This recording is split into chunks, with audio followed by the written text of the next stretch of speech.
ముఖ్యమంత్రి జగన్ పాలన ఎలా ఉందమ్మా? చాలా చండాలంగా ఉందినా. ఈ ప్రభుత్వంలో ఈ పాలన ఎలా ఉంది అని మమ్మల్ని అడగడం కాదు, ప్రజలే దానికి సమాధానం చెప్తున్నారు. ఏది చూసినా కానీ అత్తి మీద ధరలు పెంచడం జరిగింది. మద్యం నిషేధం అన్నారు, కానీ మద్యం ఎక్కడ చూసినా అతి రేటుతో పెంచడం జరిగింది. తాగానే ప్రజలు ఎంతోమంది చనిపోవడం జరుగుతుంది. సంసారాలు ఎన్నో పోయినాయి. భార్య బిడ్డలు రోడ్ల మీద పడిన క్షణాలు ఉన్నాయి. ఇప్పుడు చూస్తే మనము ఈ పాలన ఎలా ఉంది అంటే ప్రతి ఒక్కరు ఒక 50 రోజుల్లో చెప్పగలుగుతారు ప్రజలే. కానీ రౌడీజం ఎక్కువ ఉంది, అత్యాచారాలు ఎక్కువ ఉన్నాయి. ఎక్కడ చూసినా మహిళలకు అనేది న్యాయం అనేది లేదు. కించపరిచి మాట్లాడడం కానీ. మహిళలకు పెద్దపీట వేశాము, దిశ చట్టం పెట్టామన్నాడు జగన్మోహన్ రెడ్డి. దిశ చట్టం ఎక్కడ చేసినారని మాకు ముందు చూపెట్టమను. ఏదాని దిశ చేశారు?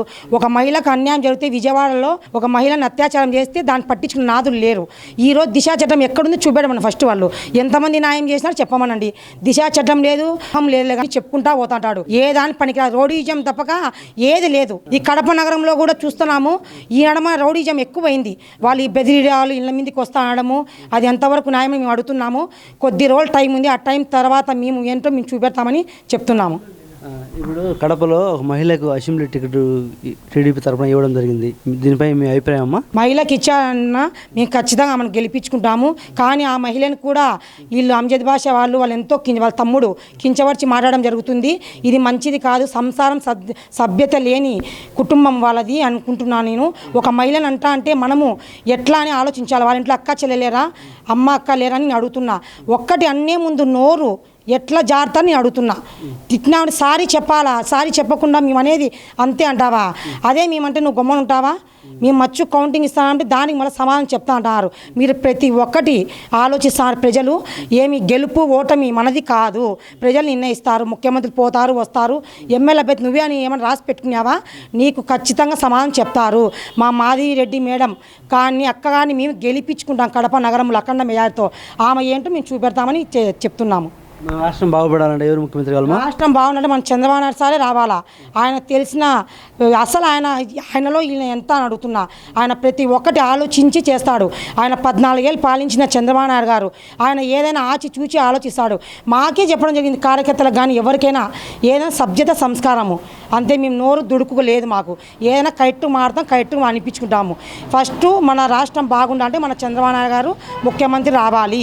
మహిళలకు న్యాయం జరుగుతుంది. మహిళలు చాలా నష్టపోతారు. ఇప్పుడు చూస్తే పిల్లలకు స్కూళ్ళ మీద కానీ ఎంత చేస్తానో ప్రతి ఒక్కరు తెలిసిందే. ఆయన వస్తే ప్రతి ఒక్క పిల్లడు చదువుకుంటాడు. ఎక్కడ చూసినా గంజా ఎక్కువైంది, అత్యాచారాలు ఎక్కువైనాయి. దీనికి ప్రజలు తల్లిదండ్రులు బాధపడుతున్నారు. మా బిడ్డలు ఇట్లా చేస్తున్నారు, కానీ దాన్ని పట్టించుకునే నాదులైతే లేడు. ఈ కడప నగరంలో కూడా చాలా విచిత్రంగా తయారవుతున్నారు.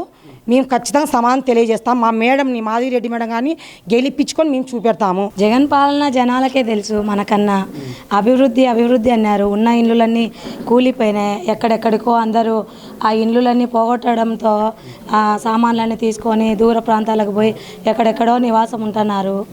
ఆ పాలన గురించి మనం చెప్పడం కంటే జనాలు చెప్తే బాగుంటుంది. నా రేట్లు ఎలానమ్మా? రేట్లు ప్రతిదీ రేటే కదనా. ఇప్పుడు తెల్లగడ్డలు 500, ఎప్పుడన్నా ఆ రేట్లు లేవు కదా. తెల్లగడ్డలు కానీ కందిబ్యాళ్ళు కానీ ప్రతిదీ రేటే. గ్యాస్ సిలిండరు 500, 600కు బుక్ చేసుకుంటే వచ్చే సిలిండర్ కూడా ఈరోజు 1000 రూపాయలు, 1200 కూడా ఉంది. ప్రతిదీ ధరలే. దాని గురించి కూడా మేమేం చెప్పదలుచుకోలే. ఇప్పుడు మహిళలకు పెద్దపీట వేశాము, మహిళలకే అగ్రస్థానం వేశాము అంటున్నాడు జగన్మోహన్ రెడ్డి. ఒక మహిళగా ఈ ప్రభుత్వం ఎలానమ్మా? మహిళలకు పెద్దపీట అంటే అసలు ఫస్ట్ మహిళలకే విలువ ఇవ్వడం లేదు కదా.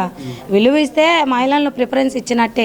ఒక మహిళ అని కూడా లేకుండా మాధవక్కను నోటికి వచ్చినట్టు మాట్లాడడము, ఆమె ఏదో కడప నియోజకవర్గానికి అభివృద్ధి చేయాలా, ప్రతి ఒక్కరిని ఆదరించాలా అని అక్క ఇల్లు తిరిగి చేస్తుంది. కానీ ఆమెను కూడా ఆ విధంగా దూషించి మాట్లాడతా వాళ్ళే మాట్లాడతారు, వాళ్ళే సమర్థిస్తారు. దాని గురించి మేము కూడా ఏం చెప్పదలుచుకోలేదు. రాబోయే ఎన్నికల్లో మీ నియోజకవర్గంలో ఏ పార్టీ గెలుస్తుందమ్మా? ఏ పార్టీ మా అక్కనే వస్తుంది. మాధవక్క తెలుగుదేశం పార్టీనే వస్తుంది 100%. అది గ్యారెంటీ. జనాలకు కూడా తెలుసు. ఎందుకంటే ఆ అక్క పొద్దున్న లేచినప్పటి నుంచి రాత్రి ఏ టైంకి పడుకుంటుందో కూడా తెలీదు. ఇల్లు తిరగడము, గడప గడప తగలడము, ప్రతి ఒక్కరిని పరామర్శించడం. ఈ ఆడ మేకలతోటి దగ్గర ఉన్న కాలువలు కూడా మళ్ళీ అదే పనిగా కూడా పోయి సార్ కూడా చూపించింది. గౌస్ నగర్ అయితేమి, రవీంద్రనగర్ అయితేమి ప్రతిదీ తిరుగుతుంది, చూస్తుంది. దాన్ని మళ్ళీ పోయి చూసి కూడా ఇది రేపు మేము చేస్తాము, చేయకపోతే మీరు అడగండి అని కూడా అక్కనే చెప్తుంది. ముఖ్యమంత్రి కావాలమ్మా? చంద్రబాబు నాయుడు సారే రావాలి సార్. ప్రస్తుతం ఉన్న వైసీపీ ప్రభుత్వ పాలన ఎలా ఉందంటావు? ఈ వైసీపీ ప్రభుత్వం పాలన నేను చెప్పనక్కర్లేదు. ఏ వైన్ షాప్ దగ్గరికి పోయినా, ఏ రేషన్ షాప్ దగ్గరికి పోయినా, కుళాయి ట్యాపుల దగ్గరికి పోయినా ప్రతి ఒక్క ఆడవారు, ప్రతి ఒక్క మహిళలు నోట్లో వచ్చే మాట వైఎస్ జగన్ వేస్ట్, ఈ సీఎం పరమ వేస్ట్, ఈ సీఎం మన రాష్ట్రానికి రావడం పరమ దరిద్రం అని చెప్తున్నారు. మద్యపాన విడతల వారికి తీసేశాడా? తీసినాడు కదా, విడతల వాడిగా తీసి పెద్ద పెద్ద కంపెనీలు తీసుకొని వస్తున్నాడు. బూమ్ ప్రెసిడెంట్ మెడల్ కొత్త కొత్త కంపెనీలు తీసుకొచ్చి ఆయన మంచి డెవలప్మెంట్ చేస్తాడు అనమాట. ఇట్లాంటి సీఎం ప్రపంచంలో ఎక్కడ ఉన్నాడు? ముఖ్యమంత్రి జగన్మోహన్ రెడ్డి అధికారంలో వచ్చినప్పటి నుంచి మన రాష్ట్రం ఏమైనా డెవలప్ అయిందా? కంపెనీలు తెచ్చాడా? అయింది కదండి. ఇప్పుడు మన మైదుకూరులో ఎమ్మెల్యే గారు ఒక వాటర్ ప్లాంట్ ఓపెన్ చేసినారు కదా.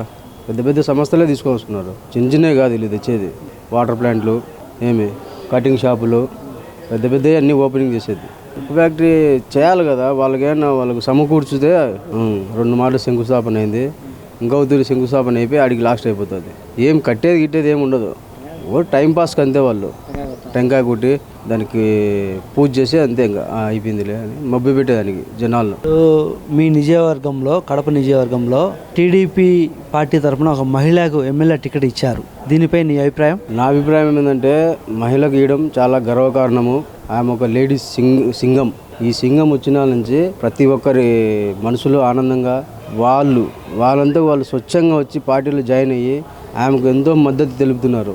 ఈ మద్దతు చూడడం వల్ల ఇక్కడ లోకల్గా ఎమ్మెల్యే మన అంజద్ బాషా గారు వాళ్ళు ఓడ్చలేక ఆమెను నోటికి ఎట్లంటే అట్లా వచ్చి తిట్టడము, ఒక మహిళని చూడుకోకుండా మహిళ మేడమనే కాదు కానీ వేరే మహిళలుగానే వాళ్ళు కించపరిచే మాటలు చాలా దారుణంగా మారుతున్నారు.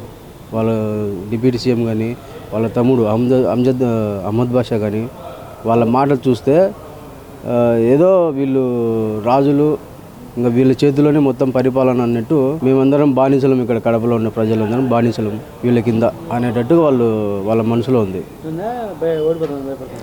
ఓడిపోవడం అనేది ఖాయం, అది వాళ్ళ మనసులో వచ్చేసింది. మేము గెలిచాము, పక్కా టీడీపీ, ఇది కడప అడ్డా, తెలుగుదేశం అడ్డా అని వాళ్ళకి అర్థమైపోయింది. ఈ మేడం మాధవరెడ్డి గారు ఎప్పుడు వచ్చినారో, మాధవరెడ్డి గారు వచ్చిన నుంచి వాళ్ళ గుండెల్లో దడ అనేది ఒకటి మొదలైంది. ప్రస్తుతం ఉన్న పరిస్థితుల్లో మన రాష్ట్రం బాగుపడాలంటే ఎవరు ముఖ్యమంత్రి అయితే బాగుంటుంది? ప్రస్తుతం ఉన్న ముఖ్యమంత్రి తొందరగా పోయి చంద్రబాబు సార్ వస్తే ఈ రాష్ట్రమే కాదు కదా, ఈ రాష్ట్రాన్ని చూసి బయట దేశాలు కానీ గర్వించబడతాయి. ముఖ్యమంత్రి జగన్ పాలన ఎలా ఉందమ్మా? చాలా చండాలంగా ఉందన్న. మందు అయితే మందు అయితే ఐదు గంటలకే బార్లు ఓపెన్ ఉన్నాయి. తెలుగుదేశం ఉన్నప్పుడు 5 గంటలకు బార్లు ఓపెన్ ఎప్పుడైనా చేసినారా అన్న? లేదు. 5 గంటలకు ఓపెన్ చేసి వాళ్ళు తాగి ఉంటే ఆడవాళ్ళు మార్కెట్ కూరగాయలు పోయేటోళ్ళు ఉంటారు, ఇంట్లో మగవాళ్ళు లేని వాళ్ళు ఆడవాళ్ళు పోయి తెచ్చుకోవాల్సి ఉంటుంది. పోవాలంటే తాగి రోడ్లపైన ఉంటారు. ఎట్లా పోతారన్న కష్టంగా ఉంది. ఎట్లా కరెక్ట్గా ఉంది చెప్పండి? పాలన బాగాలేదు. రేట్లు భయంకరంగా. తెల్లగడ్డలు అయితే 500 అన్న కిలో. 500 కిలో పెట్టి తెల్లగడ్డలు సామాన్యమైన వాళ్ళు కొనగలరా? కొనలేరు. ఎట్లా కొంటారు? బియ్యం అయితేనేమి పెరిగినాయి, ఉప్పు పప్పులు మొత్తం అన్ని రేట్లు పెరిగినాయి అన్న. జగన్ వస్తే ఏదో చేస్తాడు, ఉద్ధరిస్తాడు అనుకున్నాము. ఏమి ఉద్ధరించింది అయితే ఏం లేదన్న. చండాలంగా ఉంది. కొన్ని తినలేకున్నారన్న, కూరగాయలు కానీ సరుకులు కానీ నిత్యావసరాల వస్తువులు ఏ కొనలేకున్నారు. కడప నియోజకవర్గంలో ఒక మహిళకు ఎమ్మెల్యే టికెట్ ఇవ్వడం జరిగింది టీడీపీలో. దీనిపై నీ అభిప్రాయమా? మాకు చాలా సంతోషంగా ఉందన్న. మాధవిరెడ్డి గారు మేము గెలిపించుకుంటాము. మాధవిరెడ్డి గారిని గెలిస్తే మా మహిళలకు అందరికీ చాలా న్యాయం, మహిళలకే కాదన్న ప్రతి ఒక్కరికి చాలా న్యాయం జరుగుతుందని మా నమ్మకం ఉంది. మేము గెలిపించుకుంటామన్న. రాష్ట్రం బాగుపడాలంటే ఎవరు ముఖ్యమంత్రి కావాలమ్మా? చంద్రబాబు నాయుడు ఉండాలన్న. చంద్రబాబు నాయుడు ముఖ్యమంత్రిగా ఉంటే రాష్ట్రం బాగుపడుతుంది.